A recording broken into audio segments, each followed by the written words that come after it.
Have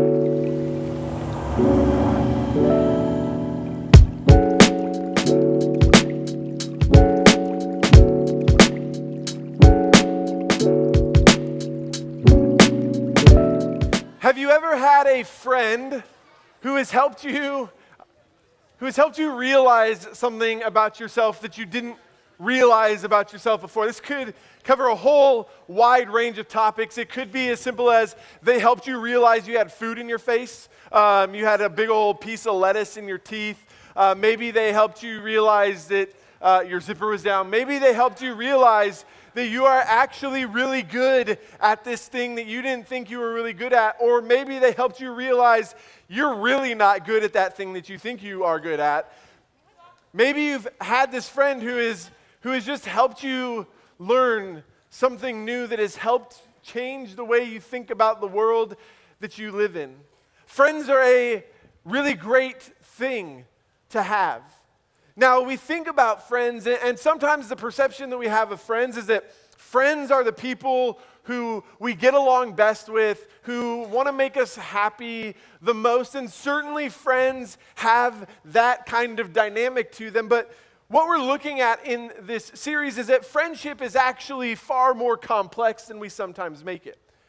Because the friends that we want to have when things go poorly, those are often our greatest friends. Those are often the people that we look at and we go, those are the people I want around me. Those are the people that I want to have influence over my life. These are the most important people, right? So we're just going to use a little illustration here tonight. I need a volunteer. Like I need someone to, Ben, come here. Ben, I'm just going to... Ben, I'm gonna have you stand right in the middle there, like right in the middle. Yeah, perfect. That's fantastic. So, right, a friend. Oh, I gotta weave this whole thing through. So a friend is someone that, right, when life, a good friend, a friend that we are using in terms of a lifeline, right, is a friend that when you're sinking, when life is difficult, they throw a lifeline. You don't have to put it around your head. You just gotta catch it, right? It's just. You can put it around you if you want, but actually don't do that because this is going to take a long time. So they're the ones who tosses you a lifeline and says, listen, when life is hard, I'm here for you, right? Now, but here's the thing. Ben, I'm going to have you put this on your face as a blindfold. It is a shirt, but it's going to be a blindfold. Sure, that works. Now, I'm gonna tell a hypothetical story here. Let's say, I want you to imagine you have a really, really good friend, like a person you say, this is a close friend. This is a person that knows you better than anybody else. This may be someone that you grew up with and basically your family, because your families have been like friends for so long. Maybe this is someone you've gone to church with for a really long time. This is the person who knows you better than anyone else. And not only do they know you better than anyone else, they also know who you want to become. Like they know you that well, that they know what you are going after, what you care about, not just like what job you want to have, but what kind of person you want to become. Does that make sense? So like this is someone you know super well. So we're going to go through some imaginary scenarios here where let's just say, you are at school, right? School just started. I'm sorry that we keep talking about it, but it's the reality for the next 9 months. So let's just dig in, right? Let's just say you're at school, and I know none of you would do this. So this is hypothetical, if you will. But let's imagine that, it's one of those situations where it doesn't normally happen this way, but you got to get this assignment done, and you know this person who already did it, and so you just kind of take what they did, and you got to get it done before class, and so you're copying their work, right? You just got to get it done. They already did it, so you're just going to copy it down, right? And your friend is like, hey, maybe you shouldn't do that. Like, what are you doing? That's not okay. And they throw you a lifeline, but you miss it, right? Or let's say, social media. How many of you like social media? You shouldn't. It's the devil. But let's say we have it and we use it and we do something on there that we're a follower of Jesus. We want to reflect Jesus, but what we posted didn't really do that. It didn't reflect it. It called someone out, or it was rude, or it was just kind of like it didn't match up with who Jesus says we should be. And your friend notices it, and they send you a text, and they say, "Hey, what's that about?" And you're like, "Whatever, don't worry about it," right? Like it's not a big deal. Like it's not. Don't worry about it. It's just a post, right? It doesn't matter. Or there's another situation where there's someone who, man, they're going through something tough, and you haven't been really there for them. Like you kind of brushing them off. You're even like going to the point where you're talking bad about them. You're gossiping about them. You're just tearing this person down, and this person's trying to hold you accountable. And so they try and throw you a lifeline, but you miss it because here's the thing. Thanks, Ben. You can take that off. See, good job, Ben. You didn't catch it, but that's all right. Good job, Ben. Right, so this friend is consistently trying to help you out. They're trying to call things out in your life that say, hey, this isn't who you want to be. This isn't the best version of you. They're trying to throw you a lifeline, but see, the problem is we have blind spots. We have blind spots that keep us from seeing some of these places in our life where we desperately need someone to come alongside us and call out these behaviors and say, hey, you're missing it. Not that you're a bad person, but I know who you want to become, and that's not what this is helping you become. And so I want to help you. I want to walk alongside you.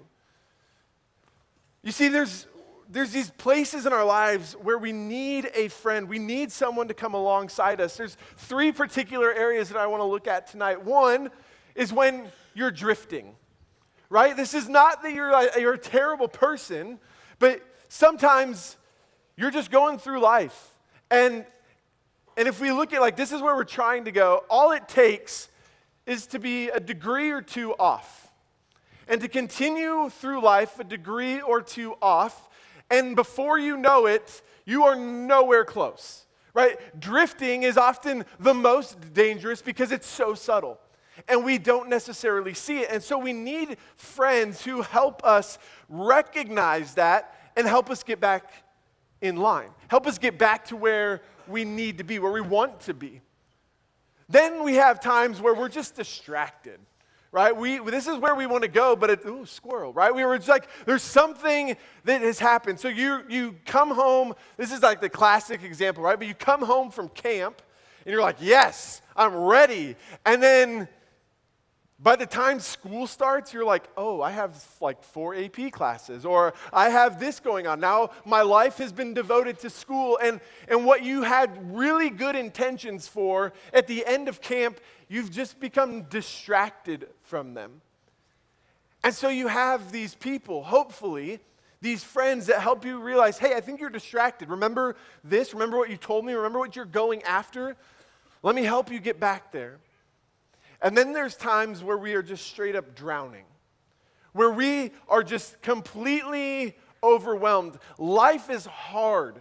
Life happens in waves at times, and you just feel like you can't keep your head above water.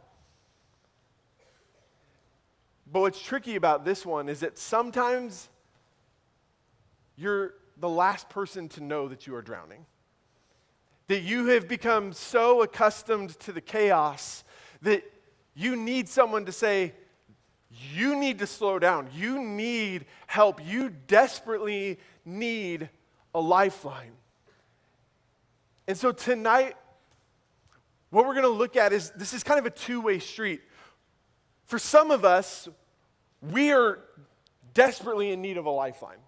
We are desperately in need of someone who can help us because we are drifting, we are distracted, or we are just straight up drowning.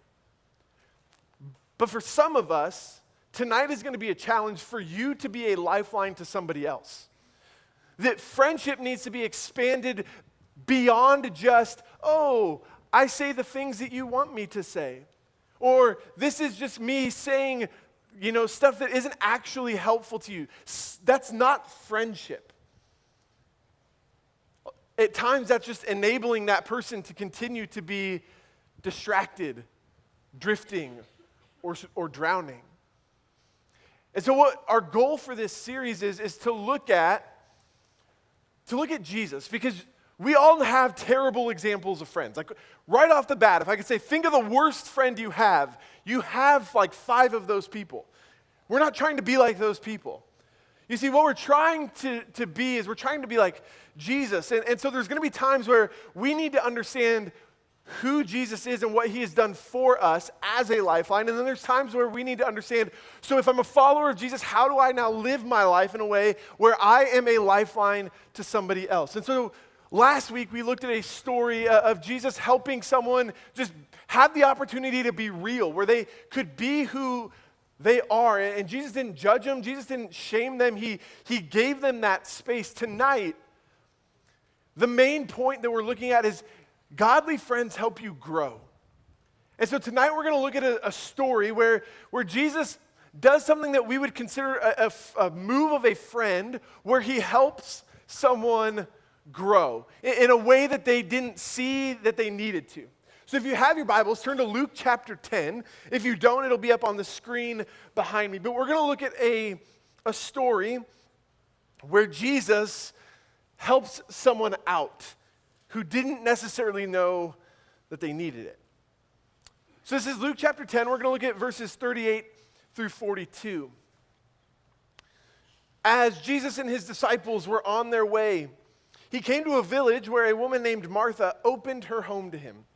She had a sister called Mary who sat at the Lord's feet listening to what he said. But Martha was distracted by all the preparations that had to be made. And she came to him and asked, "Lord, don't you care that my sister has left me to do the work by myself? Tell her to help me." "Martha, Martha," the Lord answered, "you're worried and upset about many things, but few things are needed, or indeed, only one. Mary has chosen what is better, and it will not be taken away from her." Now, this is an interesting story because we have to look at it not from our 21st century, everybody's equal type of viewpoint. Because if we look at it that way, this story is really not that remarkable. It's what you would expect, right? Of course she's upset, whatever. But here's what's interesting about this story. Now, Jesus had 12 disciples, but he had other people who followed him. Mary and Martha were 2 of these people. And so if we wanted to, we could say that they were technically disciples, because that's really what a disciple was. It was someone who followed someone, this teacher, this rabbi. And so Mary and Martha are following Jesus. They know enough about Jesus to open up their home to him, right? And Martha's going to throw a party. But you see, Jesus is a big deal. So to invite Jesus over was to basically invite the whole town over. And so you can understand the stress that Martha is feeling. She is opening up her home to a bunch of people, and she wants to make sure it's good. So she's cleaning, she's cooking, she's preparing things, and her lazy sister is just sitting down listening to Jesus teach. How many of you have ever been in a situation where you were cleaning, your sibling wasn't, and it ticked you off? Yeah, right? So you understand what Martha is feeling. You understand the whole town has come over. And her sister is just sitting there, listening to Jesus. So of course it makes sense that she would go to Jesus and be like, "Excuse me, Jesus, can you please correct my sister? Because she is way out of line. She is not helping me at all." And Jesus does something unexpected for Martha, right? Martha thinks she's totally in the right. Martha thinks she has done nothing wrong. Jesus is going to come back her up, and Jesus flips the tables on her. And he's like, "Actually, Martha, your sister's doing the best thing that she can do." What? One, we have that whole layer that we just unpacked. But secondly, it was not culturally okay for a woman to sit at the feet of a rabbi. It was not okay for a woman to take on the role of a student. But that's what Mary did. She was like, I'm a follower of Jesus. I want to not just know the teachings of this man, I want to know how he lives. I want to know what it's like to be a follower of his. I want to become like him. And Jesus says that's exactly what she should be doing. Now, Jesus isn't mad at Martha. Jesus doesn't shame her. Jesus isn't like, you're dumb. She's doing it right. You should be more like her. But he does offer an invitation. He throws her a lifeline. He says there's a different way to approach all of this, right? The culture is going to tell you, like, you have to go through the hustle and bustle. She kind of loses. She becomes distracted. She knows who Jesus is. She knows what he is offering. But she's missed an opportunity to do something better. And I will say this over and over again because I think it's going to be very true for us time and time again that there's going to be opportunities in life where a good thing will present itself. But there will also be times where there will be something better that you will only get at the expense of giving up something good. Now, this is one of the dumb things about school that started happening more and more recently, is they'll give you questions, and there's a right answer, and then there's a better answer. What the heck? No, there's 3 that aren't true, and there's one. No, there's sometimes going to be, there's a right answer, but there's a better answer. And so it's not bad that Martha was trying to make this a really good party, but it wasn't the best answer. And so Jesus shows up, and he offers her this lifeline. I can't imagine that this was a comfortable conversation to listen to. One, it's probably not very comfortable for Martha. Like, she's like, comes out guns blazing on her sister, putting her on blast, and then Jesus is like, actually, you are the one who's not doing the right thing. And can you imagine like being someone who's listening, like, ooh, that's awkward. But just because it was awkward, Jesus didn't shy away from it. Just because it was uncomfortable didn't mean that Jesus wasn't going to have that conversation. And I think this is where it's important for us to understand there are going to be times where people need to have uncomfortable conversations with us, and we need to listen to them. And there's going to be times where, as a friend, you need to have an uncomfortable conversation with someone, even though that is probably the last thing that you want to do. Because if we're going to be a lifeline to someone, we have to be willing to go into these situations where we say, listen, I know who you want to become. I know that there's a better version of you than this. And so when the opportunity arises, when you are distracted, when you are drifting, when you are drowning, I'm going to help you. And sometimes that means it's going to be a hard conversation. And so Jesus gently says, it's okay. You can sit down. Let's talk. Don't get so caught up. She was distracted. Now, this is something that isn't just this happened back then.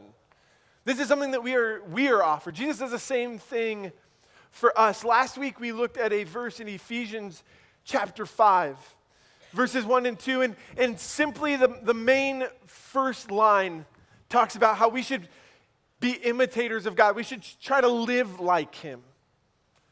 And so we take these examples that we have of Jesus and we go, okay, so what does this mean for me? Jesus shows up for Martha. He's a lifeline to her. So what does this mean for me? How do I imitate God? Think about how often we try to imitate people, right? Like, that's pretty much all social media is an imitation of something or someone. We're trying to always keep up in some way. And the Bible constantly says, well, let's see if maybe it's more important to be imitators of God, to pursue what he is up to and what he is after.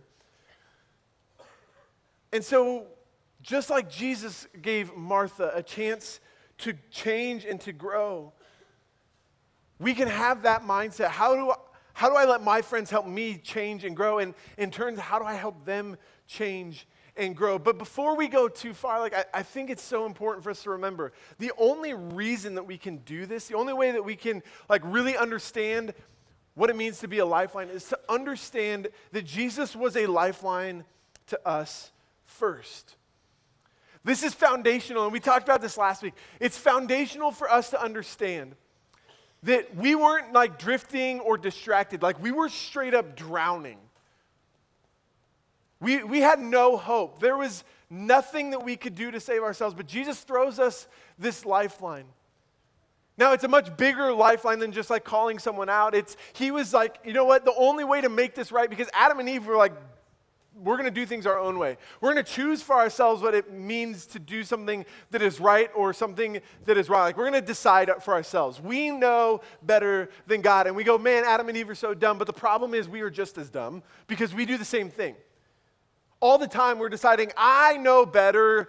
This will be different for me. And we make these choices that at times get us into really, really bad spots.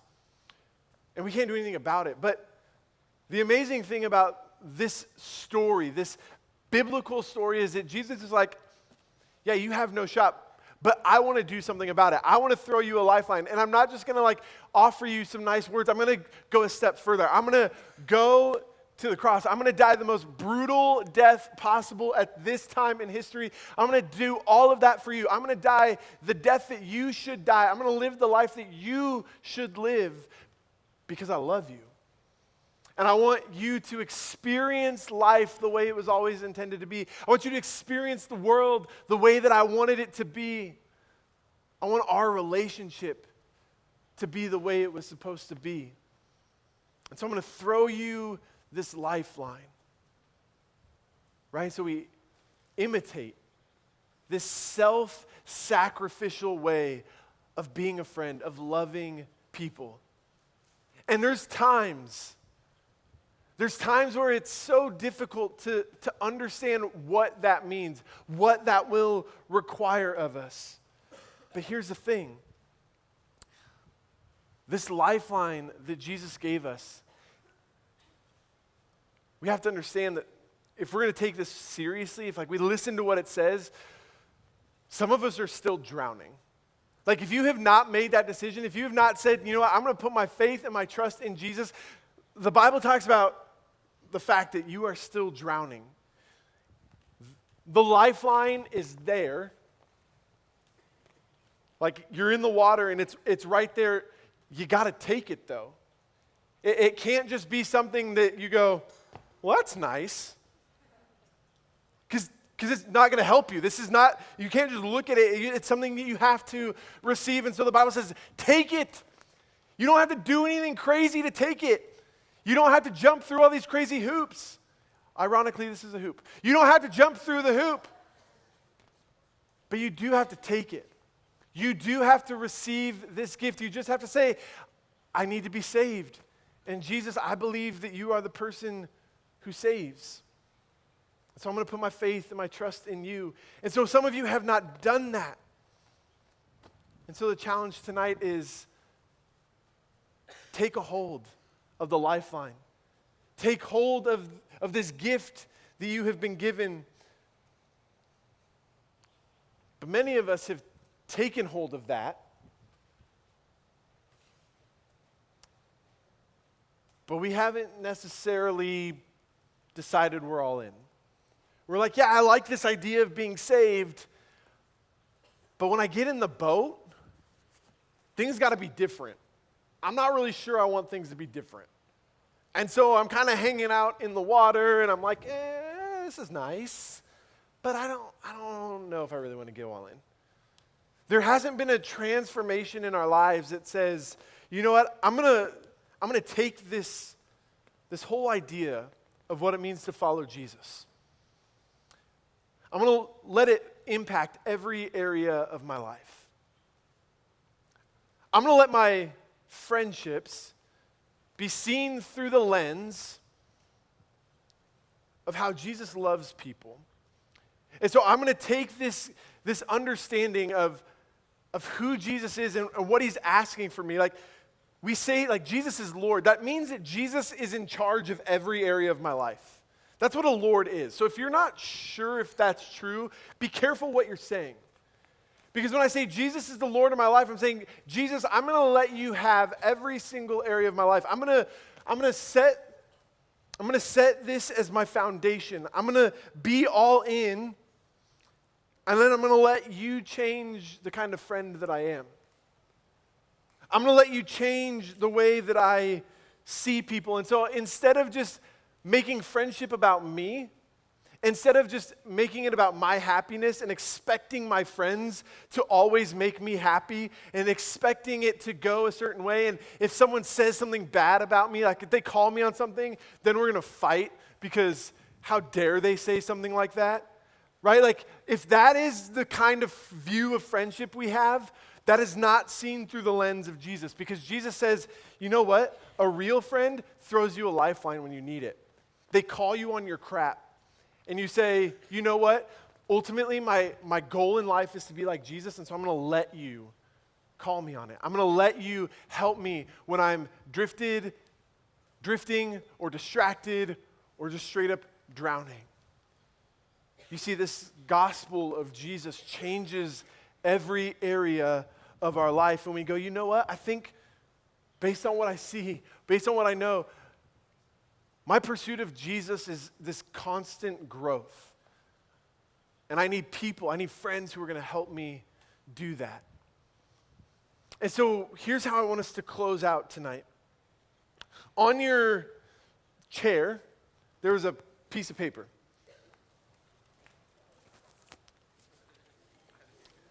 And I just realized you need to have two pieces of paper, so go me. So take note of what needs to happen right now. And you can use, or you can text. So this is something that you can write down, or you can text, so if you're a texter. But here's what we're going to do.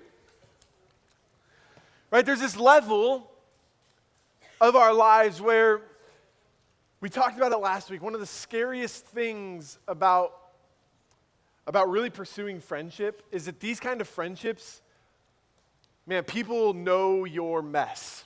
People know what is happening in your life, and you're asking them to walk into the mess and walk with you through the mess, and that's scary. The vulnerability that it takes to have these kind of friendships is crucial to actually having friendships that are going to help you grow. And so tonight, what I'm asking you to do is I'm asking you to be honest about your need for other people. I'm asking you to be honest about these people that you need in your life who are going to help call out something better in you, who are going to help you grow. And so we're going to just simply call this a deep water pass. Now, this is an opportunity. I want you to think of one adult and one friend, one peer, someone your age. And I want you to write them a note that simply has the gist of, man, I am going to give you permission to call me out. When you see me going a certain direction that you know I don't want to go, call me on it. I'm giving you permission. And that's really difficult. And you may not be quite ready for it yet. But I want you to begin thinking about these people. And the tricky thing is, the challenge is, and I know this because I've experienced it, is that sometimes you have no idea who those people are. Sometimes life is really lonely and you're like, I really want that, but I have no idea who that person could even be. And so tonight, it may simply begin with a prayer of, God, would you bring these people into my life? I'm drifting, I'm distracted, I'm drowning, and I feel like I have no one. Because sometimes, yeah, we know God is there, but sometimes we need a physical person. And I get that. I've been there. And I know how frustrating it can be. And so wherever you're at, maybe tonight you start with, God, would you bring these people into my life? Would you bring people into my life that I trust? Maybe you're on the other end of the spectrum and you're like, you know what, I've been just going through the motions, and I need people who can call me on my stuff. I need to take that next step and say, all right, I'm letting you in. I'm not going to pretend anymore. I'm not going to push you away. I'm going to let you in. I'm going to let you call me on stuff. Because ultimately, this is where I want to go. I want to grow, and I need you as friends to help me in that. And maybe you're like, I've got those people. I'm kind of set. And so maybe the challenge for you is, am I doing that for other people? Am I making myself available for other people so that they know I'm with them in the mess? I'm with them in the midst of it all, and I want them to grow. I want to help them get to where they want to go. So spend some time thinking about this and praying about this and asking God, what's my next step tonight?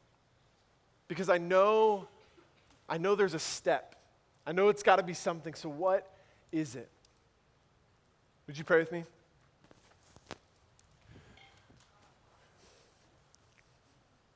Jesus, would you help us to see how much more full our life could be if we had friendships that went past just the superficial